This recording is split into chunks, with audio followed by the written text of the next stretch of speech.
Welcome to today's Explainer, everyone. So, I was recently digging into Chapter 9 of that classic psychology text, Games People Play, and wow, it offers a perspective on human attraction that kind of blew my mind.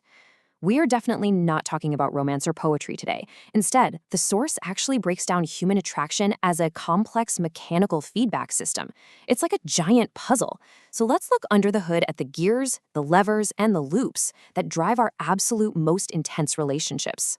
Now, it's a question that has probably frustrated literally every single human being at some point, right?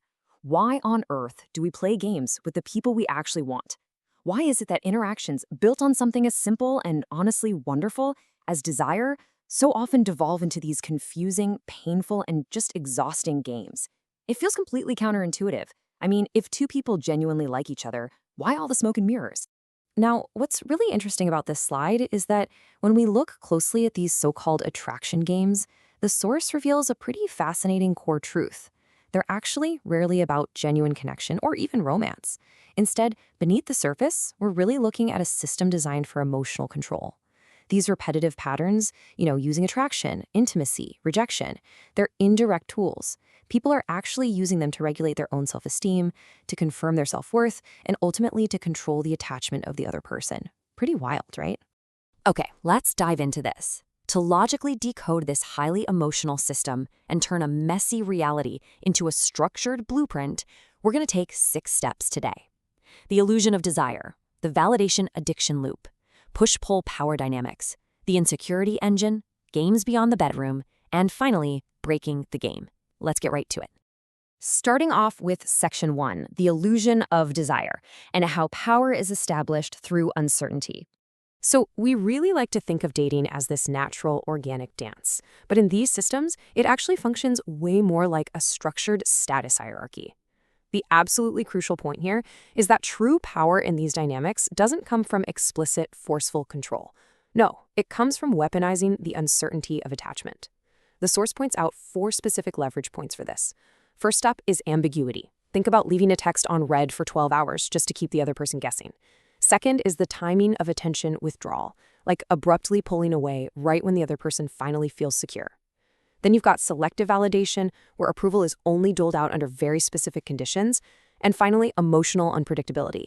The system actually rewards these signals, essentially creating an attention economy of desirability, where keeping the other person completely off balance is what keeps you in control. Moving right along to Section 2, the validation addiction loop. This is essentially the underlying code of the whole system. Think of human attraction in this context like a piece of software, a loop perfectly designed to trap its users. It kicks off with Step 1, attraction. You signal desirability. That naturally leads straight into Step 2, attention from the other person. And man, this provides Step 3, a massive emotional reward. It feels incredibly good to be validated, doesn't it? But here is exactly where the glitch happens. Step 4, dependency. Without even realizing it, that external attention basically becomes a substitute for your internal self-worth. And so the system loops and repeats. You need their attention to feel secure, which means you are now quite literally addicted to the validation. It's a closed-loop system creating a powerful internal dependency on a totally external source. And that brings us to Section 3, push-pull power dynamics. This is the absolute control node of this entire operation. If you've ever spent any time in the dating world, you absolutely know the push-pull dynamic. It is for sure the most infamous relationship glitch out there. Our source defines push-pull regulation as alternating closeness and distance, used to stabilize emotional control within an attachment system. So let's break down the logic of why this works so effectively. In this kind of attachment loop, when one partner suddenly withdraws their attention, it triggers a massive emotional reaction in the other person. Even tiny signals of rejection produce disproportionate panic. So what happens? This increases the partner's pursuit. They chase harder to get that attention back. And once they pursue, the withdrawing partner regains the attention, completely reinforcing their power dynamic. The control node here is entirely based on dictating the timing and certainty of emotional availability. It's a real game changer when you see it laid out like that.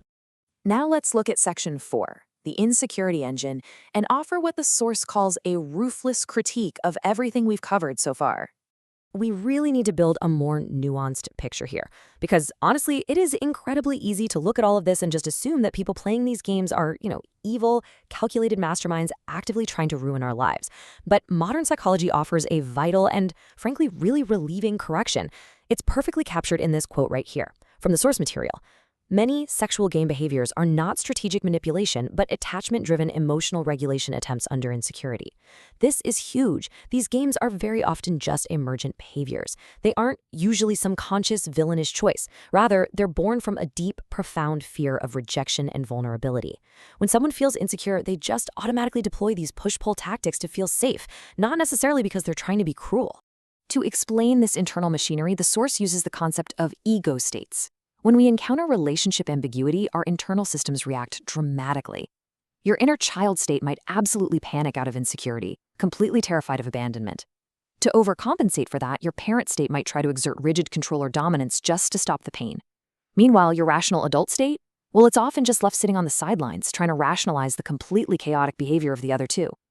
And honestly, this is exactly why highly intelligent, totally rational people can act completely out of character when they get caught in one of these attraction loops. Let's shift gears a bit for Section 5, Games Beyond the Bedroom, and look at how this transfers across different domains. What's truly mind-blowing about this core mechanism of manipulating uncertainty is that it doesn't just apply to romance. No way! It transfers across entirely different, seemingly unrelated domains of human behavior. Just look at the parallels here. In financial trading, we see hope trades. That's an emotional attachment to an uncertain outcome, where the desire for validation completely overrides mathematical logic. In chess, masters use baiting moves. They intentionally introduce controlled uncertainty to induce a psychological overreaction from their opponent. And in cybersecurity, hackers use phishing. Social engineering directly exploits the exact same human attraction and trust loops we've been talking about, manipulating uncertainty to gain access. So whether you're hacking a network, trading stocks, or just navigating a first date, the psychological exploitation of human expectation works the exact same way. Finally, we arrive at Section 6, Breaking the Game. How do we actually achieve system stabilization? And this brilliantly illustrates the solution. To fix this, we have to contrast the failure condition with true stability. On one side, you've got the child and parent ego states, and they rely on ambiguity, jealousy, and withdrawal for control. But on the other side, you have the stable adult ego state, which relies entirely on explicit communication. Clarity is literally the ultimate counter-strategy to these games. The entire dysfunctional system collapses when uncertainty is repeatedly replaced by direct, honest relational communication. So what are the actual empowering tools we can apply to our lives right now? Well, the source gives us a few clear steps to prevent our relationships from collapsing into one of those toxic dependency loops. First, you absolutely must actively convert ambiguity into explicit communication. State your intentions out loud.